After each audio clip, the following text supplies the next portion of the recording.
경제발전소 박연미입니다. 안녕하세요. 박연미입니다. 다음 주 정부의 종합 가계부채 관리 대책이 다시 한번 나옵니다. 관리를 해도 증가폭이 크게 줄지는 않았다는 게 정부 판단인데요. 즉 대출 안 해주는 분위기는 당분간 유지될 거란 얘기죠. 다만 실수요자 살피라는 대통령의 언급 이후에 강경 일변도였던 금융당국 분위기에 미세한 변화가 생겼습니다. 적어도 돈 없어서 전세 못 얻고 중도금 못 치르는 일은 줄여보겠다는 건데 현장 사정이 얼마나 반영됐을지는 지켜보겠습니다. 연봉 내에서만 빌려주는 게 원칙이라고 하지만 사실 그 안에서만 대출받아선 도무지 들어가서 살 집을 얻을 수가 없거든요. 10월 14일 목요일 여러분은 지금 삶을 발전시킬 경제발전소를 듣고 계십니다.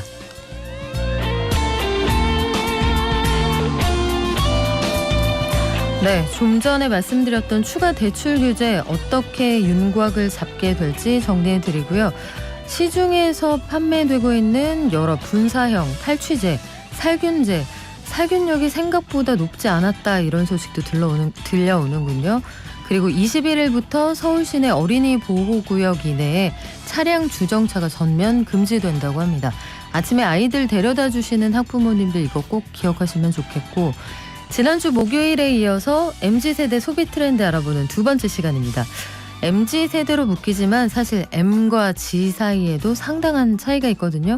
그리고 그들의 휴대폰 안에 어떤 앱이 깔리느냐에 따라 향후 소비의 향방이 갈릴 수가 있겠죠. 이들을 이끌어가는 소비 트렌드 다시 한번 짚어봅니다. 그리고 증시 요즘 고전 중인데요. 오늘 장은 어떻게 흘러갈지 한번 미리 보고요. 박연미의 경제픽. 코로나 이후에 비대면 수업으로 전환되면서 학력 격차에 대한 우려가 현실이 되고 있는 상황입니다. 수능 날짜가 오늘로부터 35일 앞으로 다가와 있는데 학습 격차를 극복하는 자기주도 학습법 이거 전문가 모시고 한번 들어볼게요. 학부형들은 요거 메모해서 아이들하고 한번 공부해 보셔도 좋을 것 같습니다. 마지막으로 경제탐사 기초생활보장제도의 사각지대였던 부양 의무자 기준이 폐지됐습니다. 그러니까 부양 안 해도 부양해야 할 사람이 있으면 이분은 복지체제 안에 못 들어온다는 얘기였는데 이 제도가 대폭 손질이 됐다는 내용이거든요. 함께 알아보겠습니다. 자, 여러 가지 변화가 있는데요. 저희 방송에 대한 의견 적극적으로 수용하고요. 5일부터 청취율 조사가 계속 이뤄지고 있습니다. 02 몇 번으로 온다고 하는데 그때그때 번호가 달라진다고 해서 사실 저도 이게 몇 번으로 오는지는 잘 모르겠어요. 그래도 경제발전소 박연미입니다. 응원해 주시고요. 방송 중에 샵 0951로 문자 주시면 녹용 책 선물로 드립니다. 짧은 문자 50원, 긴 문자 100원이고요. SNS, 인스타그램 저희 팔로우해 주시는 분들 많아지셨는데 자, 이벤트 중이죠. 선정해서 경제책도 보내드린다는 거 알려드릴게요. 깨어있는 경제발전소. 매일 아침 9시 경제를 이해하는 똑똑한 습관. 경제발전소 박연미입니다. 매일 아침 쏟아지는 경제 뉴스 10분만 투자하면 충분히 따라잡을 수 있습니다. 10분 경제 한겨레 신문 이지혜 기자가 정리했습니다. 안녕하세요. 안녕하세요. 네, 금융당국이 가계부채를 조이기 위한 추가 대책을 내놓는다고요? 예, 금융당국의 가계부채 추가 대책이 이르면 이번 주, 늦어도 이달 말에 발표될 예정인데요. 상환능력 평가가 핵심이 될 전망입니다. 상환능력 평가를 골자로 한 추가 대출 규제 시나리오 가운데 총부채 원리금 상환 비율, 그러니까 DSR 40% 규제를 조기 확대하는 방안은 거의 확실시되고 있습니다. 연소득 대비 대출 원금과 이자 상환액을 40% 내로 제한한다는 건데 지금은 이게 규제 지역 내에 그 6억 원을 초과하는 주택을 구매할 때 주택담보대출 그리고 1억 원을 넘는 신용대출에 대해서만 선제 적용을 하고 있습니다. 애초에 금융위 계획은 이 규제를 내년 7월 그리고 2023년 7월에 대상을 단계적으로 확대하는 거였는데 이게 지금 1단계를 적용하고도 가계부채가 잡히지 않자 그러니까 2, 3단계를 한번 좀 앞당겨보자 이런 안이 검토되고 있는 겁니다. 네, 근데 이 대출 시장에서도 사실은 그 불경기에는 돈 꾸는 것도 능력입니다. 해서 자산 규모가 많지 않은 사람들은 돈을 기존에도 안 꿔줬는데 전세 대출 같은 실수요자 대출까지 조인다 이런 내용이 포함이 돼 있는 것 같아요. 예, 그동안의 금융당국은 실수요자 대출에 대해서는 강한 규제를 적용하지 않아 왔는데요.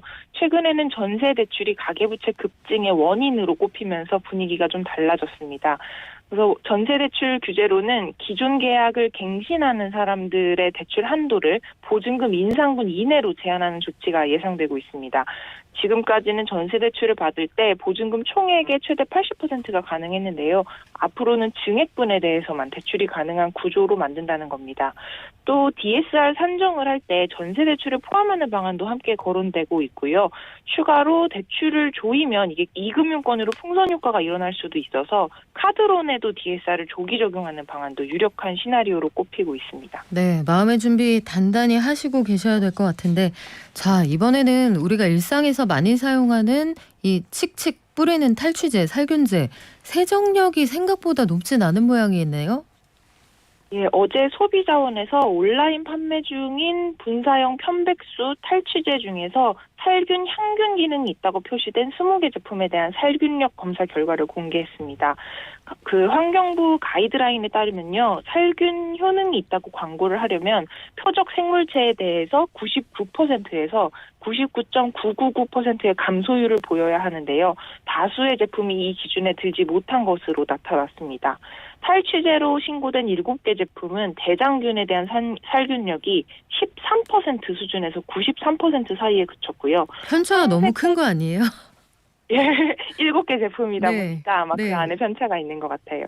그리고 황색 포도 상구균에 대해서는 살균력이 0.45%에서 2.3% 수준에 불과했습니다. 그 살균제로 신고된 1개 제품도 대장균 살균력은 36.1%, 황색 포도 상구균 살균력은 21.3%밖에 안 됐습니다. 역시 깨끗하게 손 자주 씻고 개인위생 조심하는 게 최선일 것 같은데 온라인에 보면 뭐 마스크부터 시작해서 코로나 바이러스를 잡아준다는 상품이 넘쳐나지 않습니까? 예, 실제로 이렇게 살균력이 떨어지는 것으로 드러난 이 제품들 중에 일부는 온라인에서 버젓이 코로나 바이러스 제거 및 예방이라고 마치 코로나 살균 효과가 있는 것처럼 광고를 하고 있었습니다. 게다가 살균, 향균 등의 표현을 법적으로 쓸 수 없는 탈취제가 살균, 향균 기능을 광고하는 사례도 8건이나 있었고요. 2개 제품은 생활화학 제품에는 써서는 안 되는 무독성, 아니면 환경 친화적 이런 문구를 표시하고 있기도 했습니다. 그래서 일단 소비자원이 문구를 좀 바꿔라 이렇게 요청을 해서 3개 업체는 광고 문구를 개선했다고 하고 2개 업체는 제품 판매를 중단했습니다. 그런데 한 3개 업체 정도는 아무 응답도 하지 않은 상태라 소비자원이 관련 부처에 이런 내용을 통보하기로 했습니다. 네, 이 제품 정보 같은 것들은 소비자원 안에 가면 확인할 수 있습니까? 예, 확인하실 수 있고요. 네. 네. 이런 것들은 그냥 명단을 좀 알려줬으면 좋겠어요. 굳이 가서 확인하라고 하지 말고. 자, 마지막으로 서울 시내 스쿨존의 주정차 전면 금지라고요. 예, 올해 5월 개정된 도로교통법에 따른 변화입니다. 서울시에서는 도로변에 황색 실선이 없더라도 어린이 보호구역이라면 주정차는 불법이 되고 단속 대상이 된다고 합니다. 장거리 통학을 하거나 거동이 불편한 경우에 부득이하게 차량을 이용해야 할 그 학생들이 있겠죠. 이들을 위해서는 등하교 때에만 잠시 정차를 허용하는 어린이 통학 차량 안심 승하차존을 운영하기로 했습니다. 그 외 위반 차량은 정말 무관용 원칙으로 예외 없이 과태료를 부과하고요. 필요하면 즉시 견인도 한다고 하니 주의하셔야 할 것 같습니다. 네, 요거 주의하셔야 될 것 같은데 제가 학부형들이라고 말씀드렸잖아요. 학부형은 옛날 말이랍니다. 학생의 아버지나 형을 뜻하는 말이라서 학부모가 옳다고 오사오하나님이 말씀해 주셨는데 처음 알았네요. 고맙습니다. 지금까지 한겨레 신문의 이지혜 기자였습니다. 고맙습니다. 감사합니다.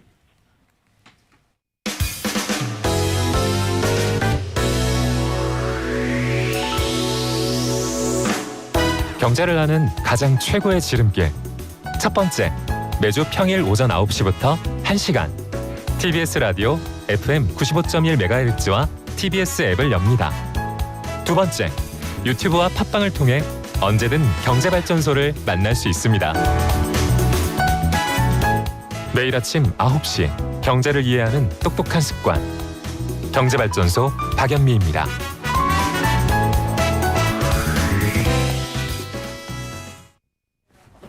네. 오사하나사님, 알찬 내용 잘 듣고 있는데 TV 중간 광고가 너무 심해져서 몰입도 깨집니다. 그 사이다 발언으로 한번 다뤄주시기 바랍니다 하셨는데, 이게 케이블을 먼저 이 케이블의 재정 상태 때문에 먼저 중간 광고를 허락을 하고 그다음에 이제는 공중파도 허락을 하잖아요. 저도 이 생각 정말 많이 합니다. 이제 여주인공과 남주인공이 뭔가 그 진전이 되려는 찰나에 갑자기 변비약 광고 이런 거 나오면은 분위기 확 깨지는데 방송국은 또 생각이 다르겠죠. 자, MZ세대들은 어떤 생각을 하고 있는지 오늘 또 한번 알아볼게요. 지난주에 MZ에 대해서 어떤 특징을 가지고 있는지 한번 얘기해봤는데 오늘은 MZ세대의 휴대폰 앱 들여다보겠습니다. 그들이 하루 종일 굉장히 많은 시간을 보내고 있다고 하는 스마트폰 안에는 대체 어떤 앱이 깔려 있을까요? 그리고 여기서 이뤄지는 소비는 우리 경제에 어떤 영향을 미치게 될까요? 크로스 IMC의 박준영 대표님 오셨습니다. 안녕하세요. 안녕하세요. 자, 우리 MZ세대의 스마트폰을 한번 딱 열어볼게요. 자, 제가 한번 열어보겠습니다. 네. 잠금 해제했고요. 네. 어떤 앱이 가장 먼저 눈에 띄시나요? 박연미 기자님 앱은 제가 여쭈고 싶고요. 자, 저 MZ의 빙의해서 제가 네. MZ라고 하고 네. 말씀해 주시면 됩니다. 네. 제가 작년에 그 MZ 세대 한 350명 정도의 스마트폰을 살짝 엿보는 기회가 있었습니다. 그래서 이제 이걸 분석하는 과정이 네. 있었는데요. 너무나 흥미로웠던 것이 이제 Z 세대가 명확하게 스마트폰을 사용하는 방식이 달랐어요. 예컨대 어떻게요? 궁금하시죠? 네. 저희가 모두가 다 흥미로웠던 부분이 텍스트가 없어요. 그러니까 텍스트가 없다 함은 어떤 건가요? 그러니까 스마트폰에 내가 사용하는 앱들을 컬러별로 구분을 하는 겁니다. 가령 내 앱이 노란색이면 네. 노란색 과일로 이것들을 묶어서 표현을 하고요. 내 해당 앱이 오렌지색이면 오렌지색 과일로 표현을 하고 있거든요. 그리고 내가 예를 들면 도구들, 나한테 필요한 도구들이면 도구의 그 이모지를 사용을 해서 이 앱을 표현을 하고 있었습니다. 그래서 저희가 보통 우리는 앱 이름이 밑에 써 있잖아요. 있죠. 네. 그렇죠. 그리고 뭐 금융이면은 금융 관련된 앱들을 모아서 사용을 하잖아요. 네네네. 근데 MZ세대는 자기만의 방식으로 이 앱을 그룹핑해서 이용을 하고 있는 겁니다. 카테고리를 만드는 방식 자체가 다르군요. 네. 어제 그 최인하 대표의 새로운 서점 얘기를 다시 한번 곱씹게 됐는데 그쪽도 기존의 그 서가 정보가 아니라 고민될 때 읽는 책 아니면 마음이 심란할 때 읽는 책 이렇게 카테고리를 바꾸면서 상당히 매출이 늘었다는 얘기를 제가 들었는데 그러면 스마트폰 안에 그들이 그렇게 정렬해 놓은 그 앱은 뭘까 그게 궁금하거든요. 일단 구독 소비는 반드시 들어가겠죠. 네, 그게 아마 MZ세대가 일으킨 소비 트렌드의 가장 중심, 지금 떠오르고 있는 중심 중에 하나가 아닌가 생각이 들어요. 네. 대표적으로 어떤 게 있어요? 구독 앱은 이게 굉장히 다양한데 네. 코로나19 때문에 더욱더 좀 두드러지게 올라온 앱들이 있습니다. 가령 저희가 집에서 이제 시간을 많이 보내게 됐잖아요. 네. 그래서 이제 자기의 취향과 집에서 시간을 보낼 때 그 삶을 더 풍요롭게 하는 그런 성격의 앱들을 많이 사용을 하고 있는데요. 가령 이제 사용하고 있는 구독 서비스를 보면 이제 집에서 작년에 가장 많이 한 것 중에 하나가 왜 달고나 커피 만들기가 있었죠. 그래서 이제 커피 네. 구독 서비스가 많이 있었던 것 같아요. 1000번을 저어야 만들 수 있다는 네. 달고나 커피. 네. 저희가 시간을 그렇게 보내기도 했었죠. 네. 그래서 이제 원두를 이제 패키지 형태로 정기 배송을 받아서 그러니까 자기의 기호에 맞는 네. 원두를 즐기는 거죠. 그래서 기호를 찾아가는 겁니다. 그러니까 이제 커피라든지 주류라든지 특히 이제 전통주나 와인 같은 경우는 너무나 다양한 종류가 많잖아요. 그러니까 이제 나에게 맞는 와인을 찾아가는 과정 자체를 즐기기도 하고 또 나의 취향을 찾았으면 그게 나이가 원하는 맞춤형 어떤 서비스를 좀 받는 거죠. 내가 좋아하는 주류를 그러면 정기적으로 집에 보내주는 서비스가 있는 거예요? 네. 그러니까 이거를 매주 선물 받듯이 나를 위한 선물이 계속 매주 매달 집으로 배송이 되어 오는 겁니다. 금주는 틀렸지만 그 마음은 굉장히 훈훈해지지 않을까 이런 생각도 드는데 전통주나 와인을 구독하는 사람들의 대다수가 MZ다 이런 통계도 있더라고요. 네, 한 87% 정도가 전통주 같은 경우는 7%라고 나타났고요. 지금 와인 같은 경우도 한 94% 정도가 이 MZ 세대로 나타나고 있습니다. 아, 네. 그렇군요. 우리는 사실 생필품 같은 건 정기 구독하는 분들 많거든요. 예컨대 뭐 이유식을 정기 구독한다든지 아니면 면도날, 와이셔츠 세탁된 거, 화장품 이런 거 정기 구독하는 분들이 많았는데 MZ 세대는 이제 구독 서비스 스케일이 상당히 커졌더라고요. 자동차도 구독한다 이런 얘기가 있어요. 네, 이게 말씀하셨던 것들은 보충형의 성격에 해당하잖아요. 내 생활에 필요한 생필품이 기존에 없으면 안 되는 거. 그래서 이제 구독 서비스가 예전에도 있어 왔는데 왜 MZ 세대가 지금 구독 서비스의 트렌드를 일으킨 거야라고 얘기할 때 대표적으로 이제 얘기할 수 있는 부분이 자동차인 것 같아요. 그러니까 자동차를 구독한다고? 그러면 이제 렌탈하고 뭐가 달라? 이게 아마 궁금하실 것 네. 같아요. 예. 근데 아까 이제 보충형 구독 서비스를 말씀드린 것처럼 자동차 렌탈은 내가 차를 대여해서 그냥 사용하는 개념이잖아요. 근데 차를 구독 서비스를 한다는 것은 가치를 내가 구독한다라는 겁니다. 그러니까 이제 이 차의 경우에도 단순히 이 차를 타는 행위에만 지금 머무는 네. 게 아니라 나의 라이프 스타일에 맞는 차를 내가 주중에는 세단을 이용하고 주말에는 SUV를 이용하고 플렉스네요. 플렉스입니다. 네.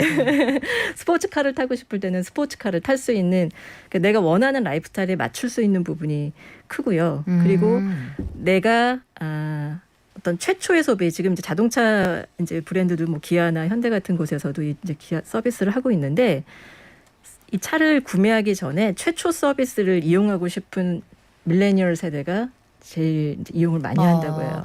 이 구독 서비스가 사실 자동차 시장에서 시작된 건 몇 년 됐는데 이게 X세대 이후는 차를 주기적으로 바꿔서 타본다는 게 처음엔 좀 재밌지만 이걸 정기적으로 길게 쓰는 분은 많지 않았거든요. MZ세대는 확실히 경험을 중요시 여긴다는 거 알겠는데요. 쇼핑 이거 빠질 수 없잖아요. 네. MZ들이 많이 깔아놓은 쇼핑 앱에는 어떤 것들이 있어요?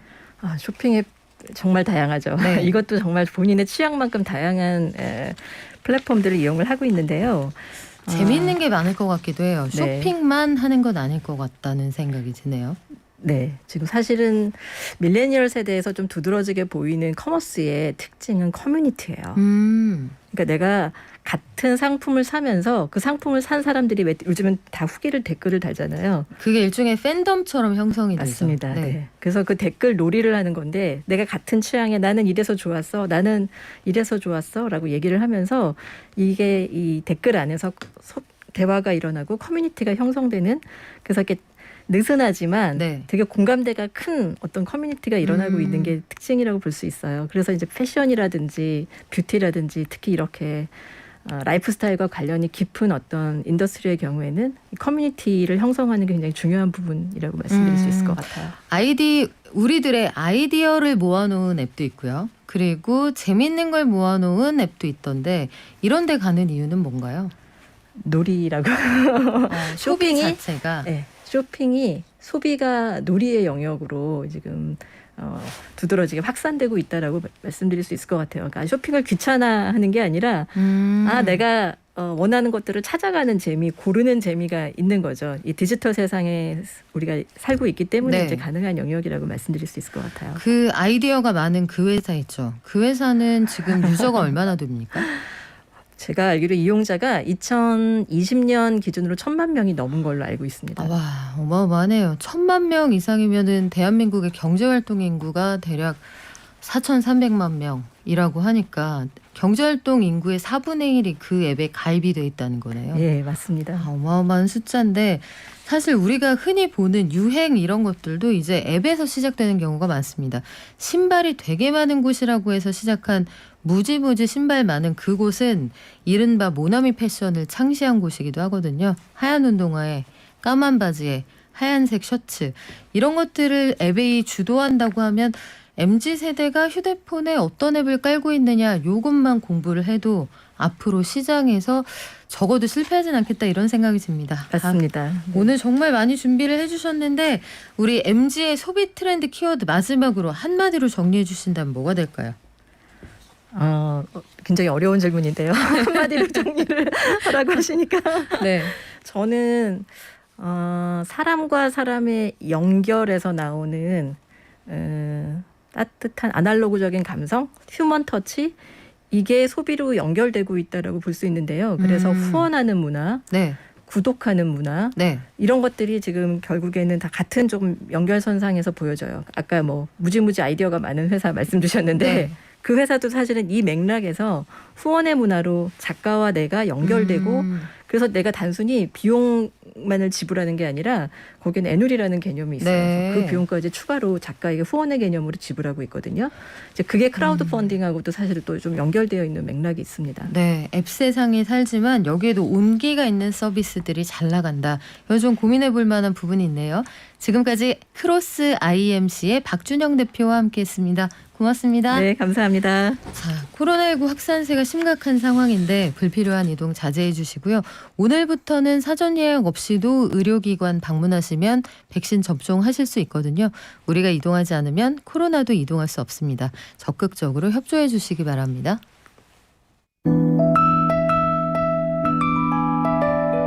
개미 한 마리, 개미 두 마리, 개미 세 마리가 사과를 들고 하나, 둘, 셋.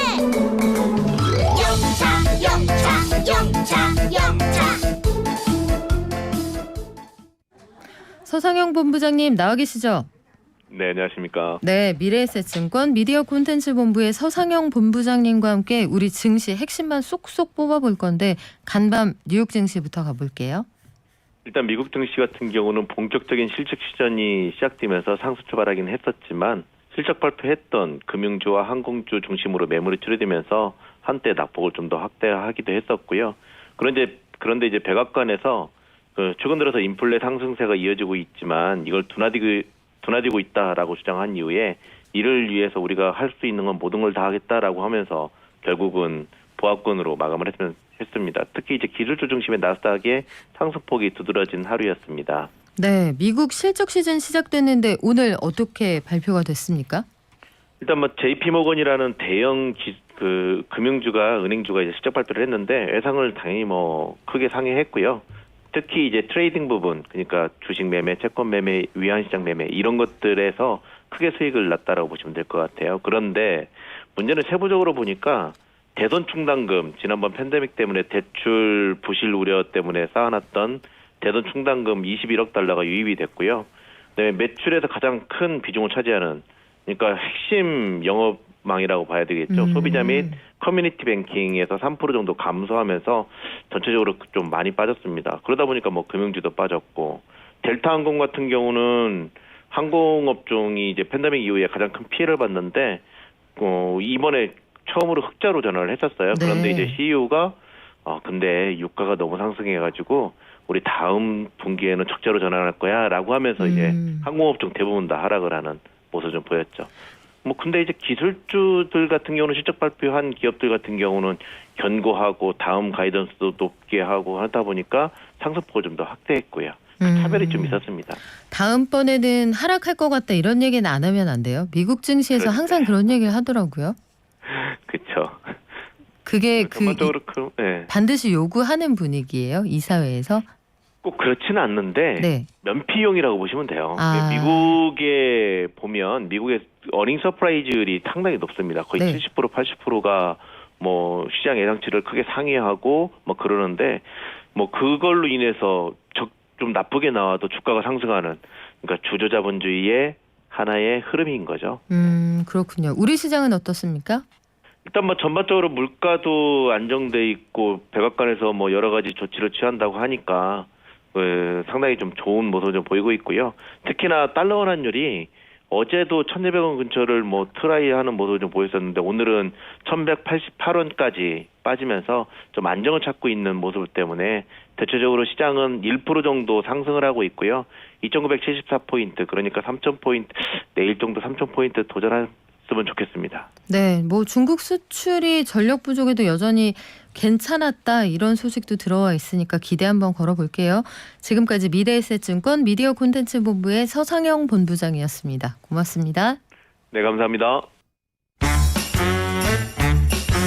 돈이 굴러가는 기본적인 흐름. 잘 먹고 잘 사는 게 주식 관련해서 가짜 정보가 많더라고요. 용어라든지 이런 게 너무 어려우니까 잘 모르는 사람들도 쉽게 접할 수 있는 서민들 정책을 많이 좀 알려줬으면 좋겠습니다. 바쁜 생활 속에서 반드시 챙겨야 하는 경제 소식. 경제 이슈의 핵심을 짚어드립니다. 발빠른 경제발전소 박연미의 경제픽. 네, 북극노인님, 우리는 왜 MZ에게 주목하는 걸까요? 하셨는데요. 자, 저는 X세대지만 MZ세대가 어떻게 움직이는지 궁금해요. 왜냐하면 그들을 선망하거든요. X세대가 그들을 선망하니까 돈은 X가 제일 많이 쓰지만 트렌드는 MZ가 주도하는 겁니다. 그 과정에서 우리가 학습 그리고 아이들을 어떻게 공부시킬 거냐 그것도 역시 G를 파악해서 X의 지갑에서 돈이 나가게 돼 있거든요. 그런데 요즘 코로나19 이후에 이 학력 격차 심해졌다는 얘기 참 많고 학원을 보내도 글쎄요 이거 부족하다 느끼시는 부모님들 많은 것 같은데 자 공부가머니라는 프로그램에서 삼촌 같기도 하고 아빠 같기도 하고 이웃집 아저씨 같기도 하고 냉철하지만 따뜻한 조언해 주시는 전문가 모셨거든요. 이병훈 교육연구소의 이병훈 컨설턴트 오셨습니다. 안녕하세요. 안녕하세요. 반갑습니다. 네, 따로 시간 내서 찾아가서 뵙긴 너무 어려운 분이라 이거 학부모님들 꼭 필기해 주시면 좋을 것 같은데 코로나19 이후에 학력 격차 현장에서 느끼십니까? 아무래도 이제 학교 수업도 쉽지 않고 원격 수업이라는 게 뭐 모든 아이들한테 다 준비되어 있던 상태는 아니니까요. 네. 아무래도 잘하던 친구들은 자기 공부할 시간이 많다고 좋아하는 경우도 있고 또 그렇지 않은 친구들은 이제 수업이라든지 선생님 케어를 못 받으니까 어려운 경우도 많고 그게 또 사교육비로 불똥이 튀어가지고 얼마나 지원해 줄 수 있느냐 이런 격차도 또 생기고 좀 어려움들이 있죠. 그래요. 그래서 지금 서울시내 초등학교에서는 나머지 공부할 친구 손들어 해서 나머지 공부도 시작이 된 그런 상태거든요. 자기주도 학습을 아이가 알아서 척척 해준다면 얼마나 좋겠어요. 그런데 그런 애들이 많지 않아서 우리가 전문가의 조언을 구하는 거잖아요. 아이에게 그래 결심했어. 이제부터 난 공부를 할 거야. 이런 마음 먹게 하려면 어떻게 해야 됩니까? 아니 엄마가 그래 결심했어. 이제부터 살 빼야지. 그래 아하. 결심해서 아빠도 이제부터 1년에 100억씩 벌게. 막 이런 거 다짐을 하세요. 아 결심은 할 수 있는 네. 결심까지는 할 수 있는데 네. 아 어렵네요. 그렇죠. 네. 그래서 사실 이게 네. 뭐 일을 하건 돈을 벌건 운동을 하고 살을 빼건 네. 공부를 하건 이 결심하는 데까지 참 어려움이 있고 또 그걸 실천하는 건 또 다른 단계의 노력이 필요하잖아요. 그래서 역시나 습관화된 패턴화된 행동은 롤모델이 최고다. 롤모델. 예, 저는 그렇게 말씀드릴게요. 근데 애들이 싫어한단 말이에요. 예를 들어서 항상 엄마 친구 아들이나 아빠 네. 친구 딸 중에 그런 애들이 있어요. 네. 혼자서 알아서 척척 교과서 중심으로 공부해서 남들이 다 부러워하는 코스로 갔다더라. 근데 걔 얘기를 하면 애가 화를 낸단 말이죠. 승질 나죠. 그 승질 너 왜 나하고 비교해? 걔네 엄마는 엄마랑 달라. 이렇게 나오니까 네. 그런 롤모델을 순순히 받아들이게 하려면 그건 어떻게 해야 됩니까?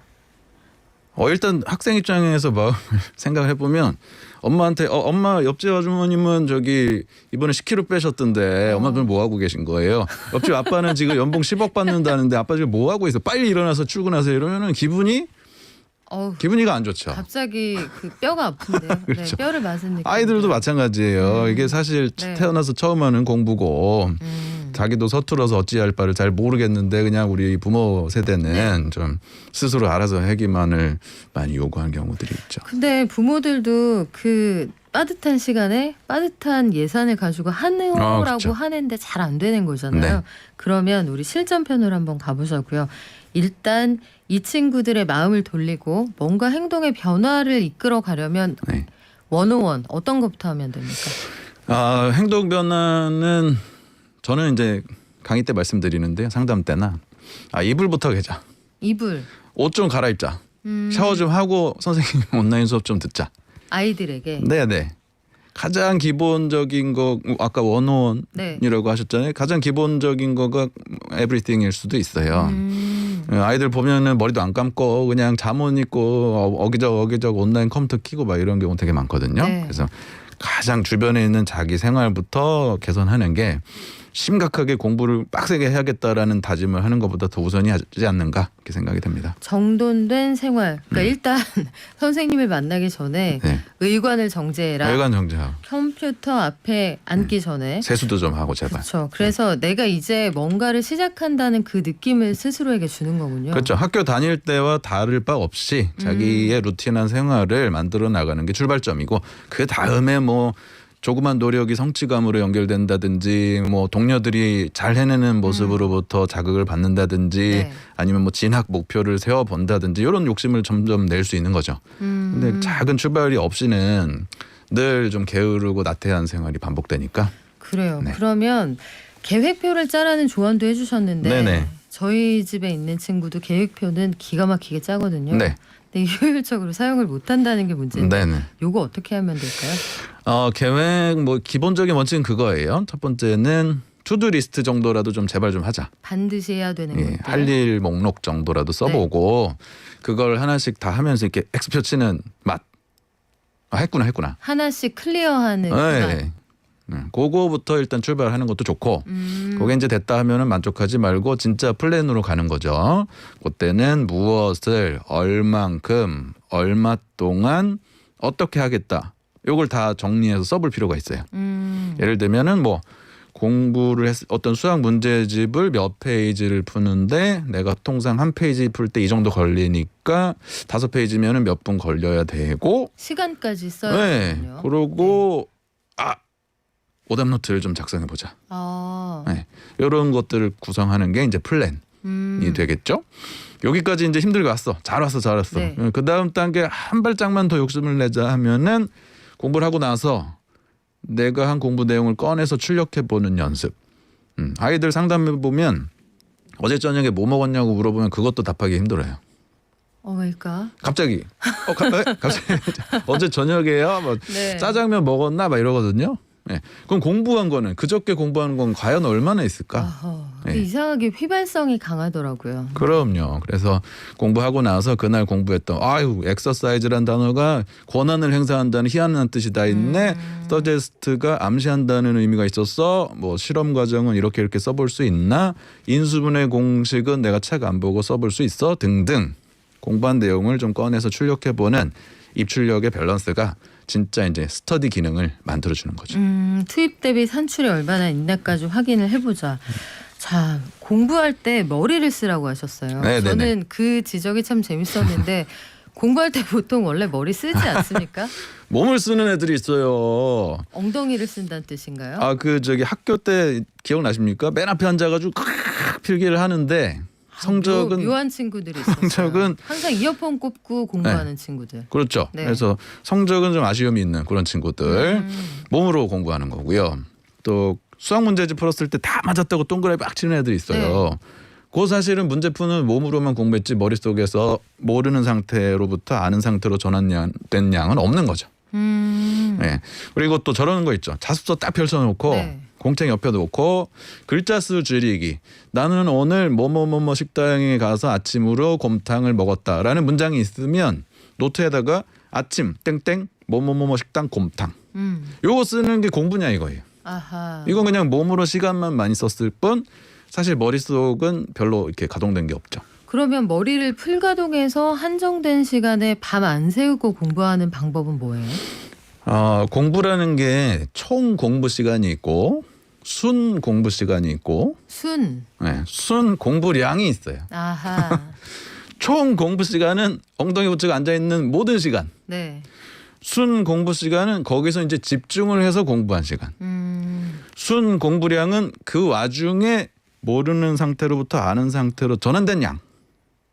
갑자기 너무 두 자릿수에서 한 자릿수로 가다가 이게 몇십 분이 되면 안 되는데 하는 불안감이 오네요. 그렇죠. 네. 그래서 공부라는 게 오래만 앉아있는 게 능사가 아니고 진짜 모르는 상태로부터 아는 상태. 예를 들면 수학 문제집을 풀었는데 2개가 틀렸어요. 그러면 그건 슬플 일이 아니라 요거 발견했구나 드디어. 요거를 분석해가지고 공부를 하는 거. 그게 순 공부량이죠. 보물찾기 같이 느끼면 좋은데 보물은 한두 개만 있을 때 가치가 있잖아요. 네네. 보물이 너무 많은 여러 개 있을 친구들. 때 문제집 수준을 다운해야죠. 아하. 네. 그런 방법이 있군요. 그러면 자 보물찾기 하듯이 우리가 틀린 문제들을 찾아내서 이걸 익혔다고 치죠. 그러면 양으로 승부하는 거는 절대 답이 아니란 얘기네요. 기본적으로 양도 좀 있어야죠. 이렇게 최소량. 그 맛집을 가도 적정한 양은 좀 있어야지. 이게 너무 양이 야박한데 뭐 맛이 아무리 좋다 한들 좀 배고프죠. 서운하지 않습니까? 섭섭하죠. 그래서 기본적인 양은 어느 정도 갖춰줘야 되고 그걸로부터 집중을 해가지고 뽑아내는 순공부 시간. 그 시간 안에 정말 모르는 상태에서 아는 상태로 전환된 순공부량을 잘 조절하는 게 진짜 공부라고 생각을 합니다. 그래서 공부 잘하는 애들 맨날 그 얘기하잖아요. 야 이거 오래 앉아 있는 게 다가 아니고 집중하는 게 중요해. 네. 거기서 더 나아가서 중요한 게 있습니다. 집중을 많이 해도 아는 것만 재확인하면서 시간 쓰는 것은 의미가 없다. 모르는 상태에서 전환량을 높이자라고 말씀드릴 수 있어요. 아는 것만 확인하면 기분은 좋은데 성적은 안 그렇죠. 올라가죠. 자, 이런 엄마 아빠가 보통 안 해야지 하는데도 하게 되는 말들이 있어요. 야, 그 문제 좀 풀어. 숙제했니? 네. 정리 좀 해봐봐. 너 계획표 세웠다고 했는데 그 몇 개나 클리어했는지 아빠가 한번 보자. 잔소리 안 하고 싶어요. 안 하고 싶은데 하게 되거든요. 이때 갈등이 보통 발생을 하는데 요걸 현명하게 조율할 수 있는 방법이 있을까요? 이제 엄마 아빠 하시는 3종 세트 있죠. 네. 했어 안 했어 틀린 거 다시 했어 안 했어 맞았어 틀렸어 틀린 거 다시 풀어. 아, 그 너무 당연한 매뉴얼 아니에요? 그만큼 이제 고민하지 않고 아이에 대해서 공부적으로 체크를 하고 싶을 때 나오는 게 딱 그거죠. 했어 안 했어 맞았어 틀렸어 틀린 거 다시 풀어. 사실 그거는 네가 그것까지 알아서 좀 해줬으면 엄마가 얼마나 좋을까라는 고백이기도 해요. 그래요? 네. 요거를 어떻게 좀 그러면 아이가 먹힐까? 엄마 입장에서 저는 그렇게 생각합니다. 공부 얘기가 안 먹힌다고 생각되면은 공부로 풀려고 그러면 답이 없어요. 공부가 아닌 걸로 먼저 풀어야 공부 얘기가 먹힙니다. 그럼 협상을 뭘로 시작해 볼까요? 뭐 물론 아이들마다 다양하죠. 뭐 사줄게 이런 아이인 경우도 있고 뭐 엄마의 막 칭찬, 격려, 응원, 지지, 공방, 리액션, 허그, 뽀뽀 이런 아이도 있고 네. 또 뭐 진짜 진학 목표 이런 아이들도 있지만 제가 가장 권장드리는 것은 아이들과 과연 나는 퀄리티 월드를 공유하느냐, 관심사를 공유하느냐. 관심사라. 네. 일단 저는 하나는 있어요. 게임. 게임 같이 하세요? 저는 게임 좋아해서. 완전 강추입니다. 제가 스트리트 파이터 때부터 제가 제가 끝판까지 깨지 않으면 오락실에서 나오지 않던 사람입니다. 아 멋지시네요. 남자 성격이시군요. 그 보통은 관심사 공유를 잘 안 해요. 네. 엄마는 딴 데 정신 팔려 있죠. 근데 공부를 지키려고 하지. 왜 관심사 공유를 말씀드리냐면 아이들은 어른하고 좀 달라서 순수하기 때문에 모든 어른들을 볼 때 부모조차도 적이냐 아군이냐를 식별합니다. 피하 식별. 나의 퀄리티 월드를 파괴하는 자는 그게 설사 부모님일지라도 적군이에요. 에너미예요? 에너미지. 아니 같은 집에서 내가 너를 위해서 이렇게 열심히 지출을 하고 너를 사랑하고 너를 보호하는데 부모를 적대시할 수가 있다는 말씀이네요. 내가 해달라고 한 적은 없잖아요. 와, 너무 억울한데. 억울하죠. 그래서 아이들은 적이냐 친구냐를 먼저 식별하기 때문에 공부를 시키려고 먼저 들이대면 이건 적이 되는 거예요. 공부가 아닌 게임 좋습니다. 그럼 자녀와 같이 게임을 함으로써 엄마가 내 편이야, 내 친구야, 우리 편이야. 라는 뭐 깐부 요새 말로. 네. 깐부야 깐부. 그러면은 그 사람 얘기는 듣는 게 아이들이에요. 그럼 그쪽에서도 뭔가 반대급부가 있어야 되는 거 아니에요?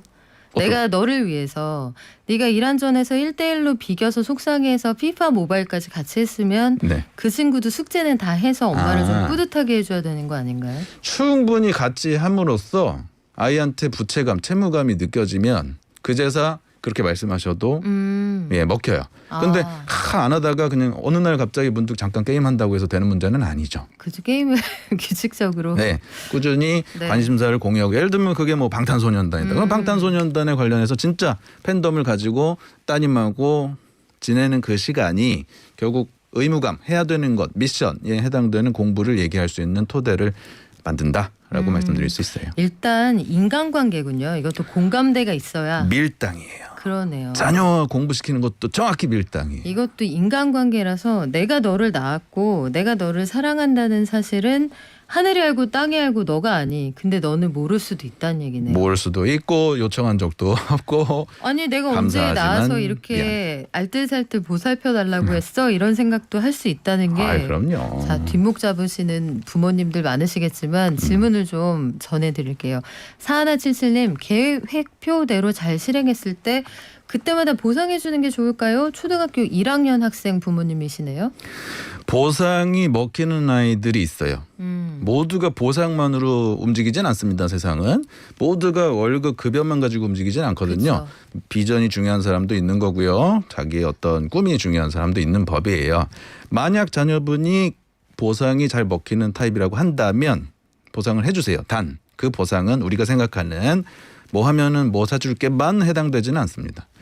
자게 해줄게, 놀게 해줄게, 먹게 해줄게, 뭔가 필요한 것들 구입하는 데 도움을 줄게, 심지어는 엄마가 미리 예고한 방법대로 체크해서 통과할 수 있는 토대, 그것도 다 보상감이에요.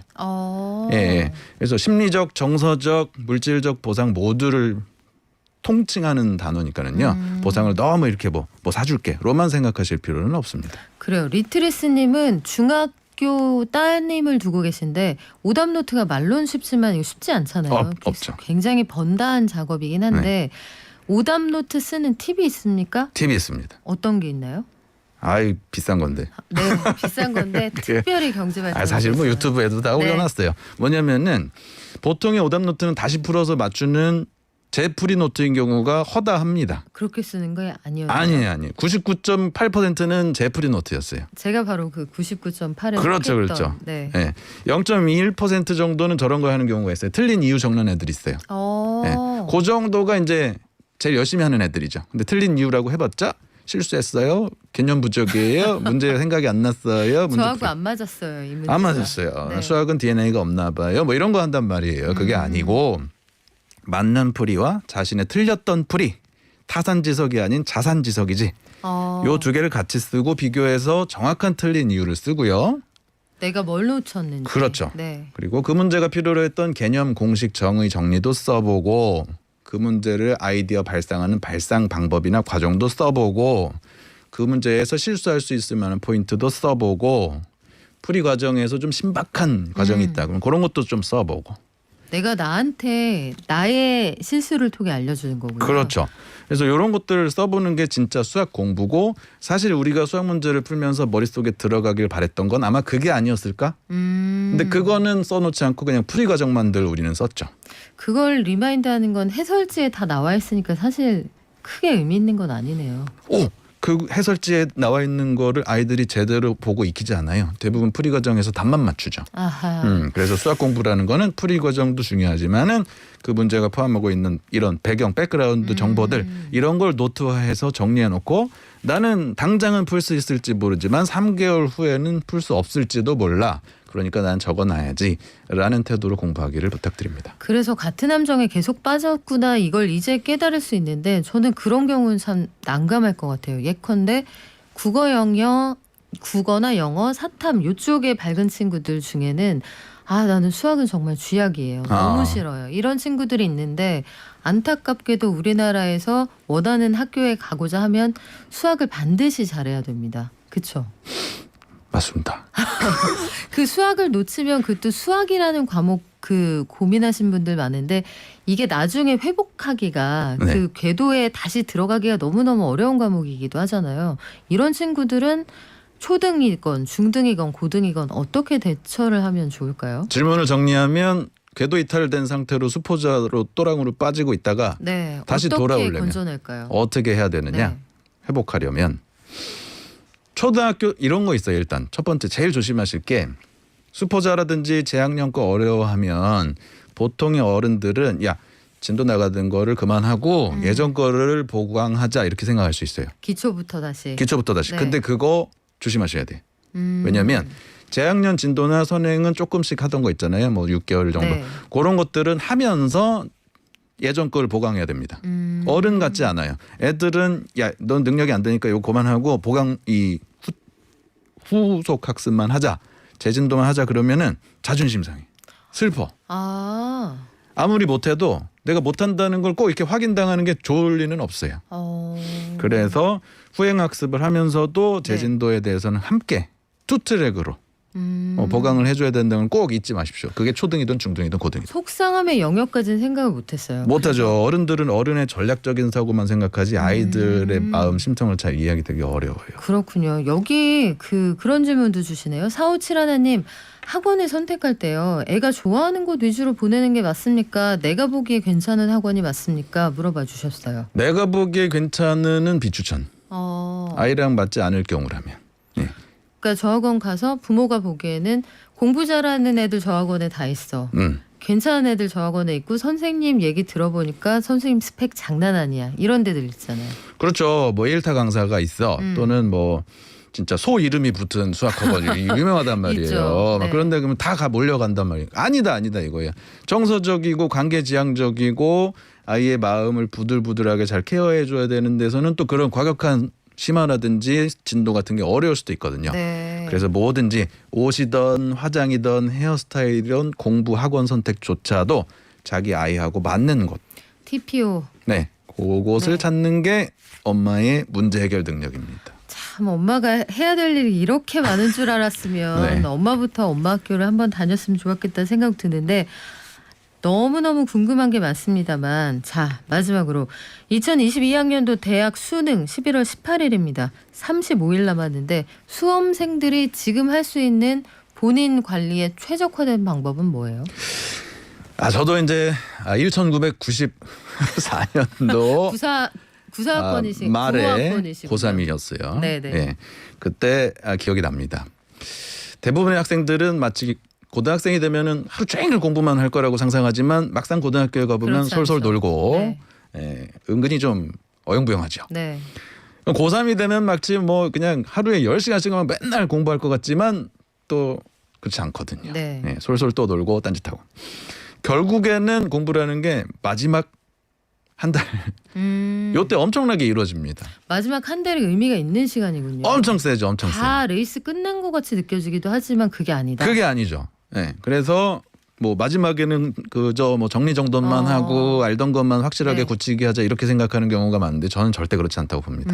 물론 새로운 걸 막 찾아가지고 수집해가지고 하는 무리수를 두는 것은 반대지만 제가 용기를 들려고 하는 게 아니라 진심으로 그렇습니다. 마지막 한 달에 공부하는 게 거의 전체 시험 보는 데 필요한 실력의 90%라고 저는 믿습니다. 와, 그렇다면은 앞으로 35일 우리 승부 한번 걸어볼 만한데요.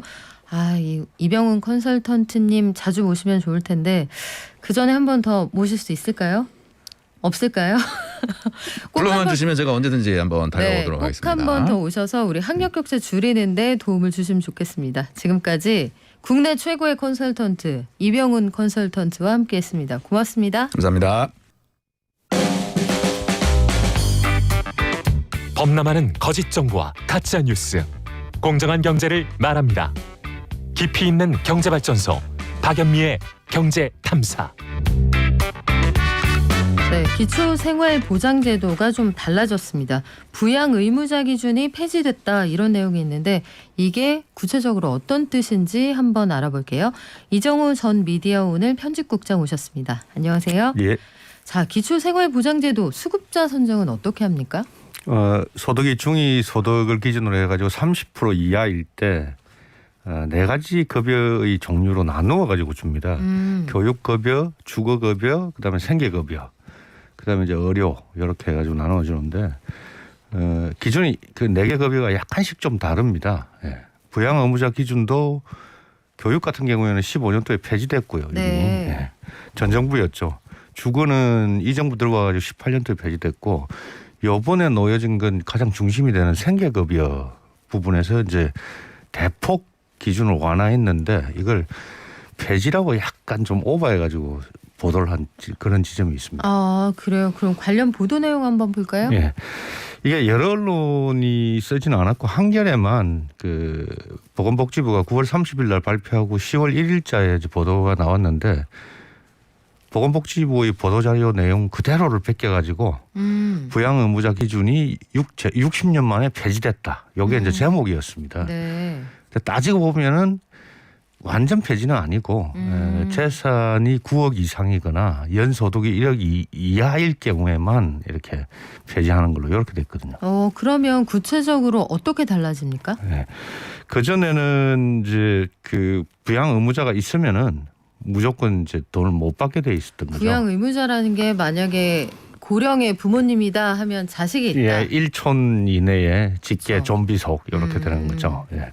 그랬는데 이게 이제 대폭 완화돼 가지고 뭐 소득은 연 1억 이하, 그다음에 이제 재산은 9억 이하로 이렇게 하면은 이제 다 폐지되는 걸로 이렇게 되는 거죠. 그러면 대폭 완화는 맞지만 완전 폐지는 아니다. 예. 그런데 그 복지부에서 나온 보도 자료를 그대로 언론들이 좀 완전히 받아줄 똑같습니다. 거군요. 예. 이게 60년 만에 대폭 완화 이건 좀 약하잖아요. 아마도 MSG를 약간 친 게 아닌가. 약간 친 거죠. 예. 그러면 실제 복지 현장에서 그 복지 혜택을 보시는 분들한테 혜택이 돌아갈 거냐 이게 제일 중요한데 예. 어떻게 달라집니까? 이게 지금 대통령의 원래 복지 공약 1호였습니다. 그래서 굉장히 중요하게 생각해가지고 네. 이 정부 들어가가지고 이 정부 이전에 16년도에는 기초수급자 자체가 170만 명 정도밖에 안 됐는데 지금 계속 확대해가지고 230만 명까지 늘었습니다. 지난 8월 기준으로 해가지고 보면. 그게 경제 상황이 어려워진 겁니까? 아니면 사각지대에서 발굴이 된 겁니까? 사각지대 해소를 계속 해 나왔죠. 장애인 같은 경우에도 중증도에 따라 가지고 중증도가 심하면은 먼저 이제 이렇게 철폐를 쭉 부양 의무자 기준을 다 폐지해 왔는데. 등급제 폐지. 예, 그렇죠. 그것처럼 교육 주거도 이렇게 폐지를 했었고. 근데 가장 중요하고 가장 기본이 되는 게 생계급여인데 요거를 이제 대폭 이제 없앤 거죠. 그런데 이제 일선에서는 이게 제목이 폐지로 나가다 보니까 네. 부모의 재산이나 아니면 자녀의 재산 중에서 서울 같은 경우에는 집값이 워낙 오르다 보니까 네. 집 한 채 그냥 24평짜리나 들고 있으면은 9억이 넘어가는 경우가 있지 않습니까? 있죠. 네. 네, 네. 그거 뭐 예상하지 못할 바는 아니거든요. 그러면은 실제 이제 사례로 장애인 한 분이 뇌병변 장애인이었는데 중증장애인에게 그 폐지된 게 작년 1월 달이었습니다. 그래서 탈시설 해가지고 혼자 독립해가지고 생활하려고 생계급여하고 신청을 했더니만 안 된다는 거예요. 부모님이 너무 부자다 이런 예, 얘기인가요? 예. 아, 그리고 이제 의료급여는 네. 폐지될 기한이 아직 없습니다.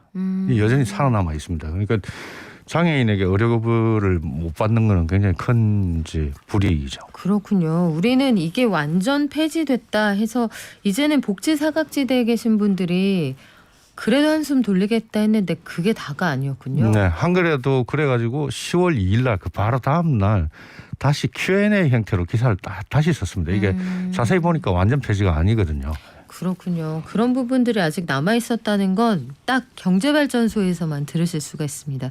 이 기사 속에 숨어 있는 한 끝을 찾아주시는 이정우 전 미디어 오늘 편집국장과 함께했습니다. 고맙습니다. 예. 요즘 날씨 너무 좋죠. 어제 하늘을 보니까 늘 이렇게만 하면 얼마나 좋을까 하는 생각이 들었는데 항상 좋은 거엔 대가가 따릅니다, 여러분. 아직 코로나19 우리 잠잠해지지 않은 상황이잖아요. 야외 활동 끝나고 나면 전국 주요 관광지에 임시 선별검사소가 설치되어 있으니까 일상으로 돌아오시기 전에는 반드시 선제 검사해 주시면 서로 건강을 지킬 수 있겠죠. 저희 선물 받으실 분 알려드릴게요. 경제책은 0046님, 소녀감성 러브님. 아이디가 정말 감성 있으시네요. 그리고 녹용 9737님 보내드릴 건데 그래요. 8015님 가을 하늘이 너무 예뻐 보이는 하늘이에요. 이런 얘기 하셨는데 저희가 노래는 못 들어드리거든요. 그거는 제가 다음 프로그램에 토스하겠습니다. 그리고 여기에서 오늘 공부 관련해서 의견 주신 분들 참 많았어요. 아까 저 그러면 오늘부터 우리 애가 좋아하는 NCT 멤버 이름 외워야겠네요 하셨는데 제가 또 NCT 좋아하잖아요. NCT의 런쥔 씨 저희 EFM에서 활동도 열심히 하고 계신데 엄마가 런쥔 좀 알잖아 이 얘기 해주시면 아마 말이 통할 거예요. 그리고 5755님 스트리트 파이터 100원 넣고 6판 깨고 총 3시간 소요하던 게 접니다. 플렉스 해주셨는데 저도 만만치 않습니다. 아저씨가 100원 주면서 집에 가라고 할 때까지 오락했던 그런 기억이 있군요. 하지만 내일은 오락하지 않고 열심히 충실한 내용으로 돌아오겠습니다. 건강하세요. 발전.